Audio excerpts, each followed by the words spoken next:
So Joe Biden, last night, he said the Green New Deal, as in like AOC's Green New Deal. You know, the Green New Deal that was supported by 0 senators, including co-sponsors of the Green New Deal. He says that doesn't go too far. You know, her $93 trillion plan for the United States economy. Biden says that doesn't go too far. Now, the reason he's saying this, of course, is because he is trying to force Republicans into a position of saying that they don't care at all about climate change. He's trying to do with climate change what Democrats are doing with guns right now, which is we disagree on the solutions to the problem, but that means I'm denying the problem, according to the left.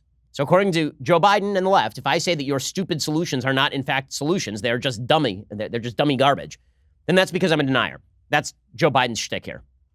You're not saying that you support everything in the original Green New Deal. Do you think it goes too far? Is it unrealistic, promising too much? No, it's not. But here's what it is. It doesn't have a lot of specifics. But the reason, I don't know, I'm not opposed to the Green New Deal. What I did was I thought beyond, at least in more detail, what the Green New Deal is calling for. How to do the things we need to do, when they have to be done, how quickly we should move, how much we should invest, et cetera. Okay, except that he doesn't actually call for any specificity. He just wants to say that the Green New Deal is a good idea. So, because when he gets specific, here's where all the attack ads for Trump start. Last night was a fantastic night for President Trump. Listen to Joe Biden say he's going to shut down every coal plant in the country. You think this is going to go well? He's not going to invest in advanced carbon capture technology for coal plants. He is not going to talk really about how to move those jobs. Instead, we're just going to have to shut down all the coal plants in the United States. Now, the United States is responsible on a global level for about 15% of all carbon emissions. So he's now talking about wiping an entire sector off the face of the American economy. And that sector, by the way, is already in trouble, largely because of technological advances. But he's talking about forcibly killing that sector from above to the tune of what? Maybe 3% of total carbon emissions on planet Earth? Like that would be a real high-end estimate. Here's Joe Biden. We should set out the rules for what kind of plant, coal burning plants. No one's going to build another coal burning. We've got to shut the ones down we have. But no one is going to build a new one. Guess what? They're not efficient. Okay, well, he is right that the coal plants are not efficient, that you'd be better off building natural gas plants. There's only one problem, and nuclear plants probably. One problem. The same Democrats who are talking about getting rid of coal plants are also avoiding the talk about how exactly they're going to build a new plant. You're not building a wind farm to replace those coal plants. It is just not happening. And then Biden says, you know what? We'd like to reach a point where everyone drives electric cars. That's my plan. Electric cars. There's only one problem with that, which is that electric cars ain't going to do the job. Here's a study from National Geographic, circa 2014. Electric cars can help limit reliance on imported oil and take a bite out of air pollution from urban traffic jams. But as surefire ammunition against climate change, a new study finds, they come up short. The study attempted to take a big picture view, analyzing the ripple effects of electric vehicles on the U.S. energy system, including possible changes in emissions of key air pollutants like heat-trapping carbon dioxide. The team of researchers, led by Joseph DeCarolis, assistant professor of civil, construction, and environmental engineering at North Carolina State University, created a model to look at the complex interplay among fuel prices, battery costs, government policies, and adoption of electric cars in the coming decades. The team modeled 108 scenarios.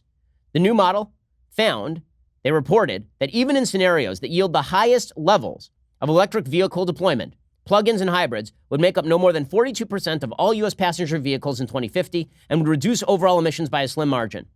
But good news, Joe Biden wants to force you to drive one of these newfangled smart cars.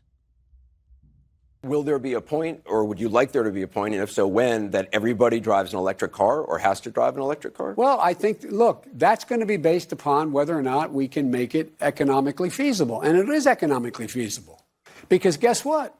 Everybody knows where the world's going. We have to take combustion engine vehicles off the road as rapidly as we can.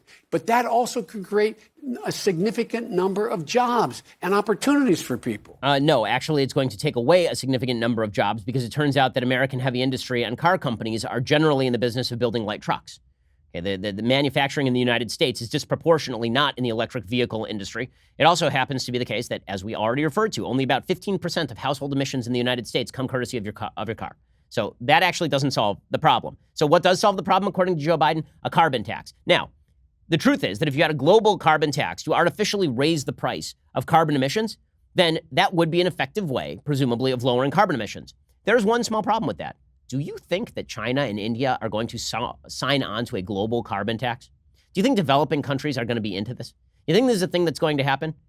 There are a lot of people who advocate for this, including William Nordhaus, who I talked about earlier, this global carbon tax. It does not work if it's regional. If the United States taxes our own citizens on carbon and destroys our economy in the process, and presumably hurts other economies in the process also, preventing their upward mobility because the world economy is dependent on the United States economy, do you think that those economies are more or less likely to rely more on carbon-based fuels in order to spur their economy? Okay, a regional tax will not work. You need a global tax. Guess what's a thing that is not happening? Any of this. Here's Joe Biden talking about why we need a carbon tax anyway. Would you support a carbon tax? Some other candidates say they would. Yeah, no, I would. But here's what we have to do. Look, the bottom line of this is what we have to do is we have to understand that you need to be able to bring people and countries and interests together to get anything done. You can have the plans are great, but executing on those plans is a very different thing. We make up, it is the existential threat of not this generation, but the whole world, the existential threat that exists if we don't move on it. Okay, well, guess what? China ain't moving on it. That's why, listen, everyone who is serious about this topic, it's funny.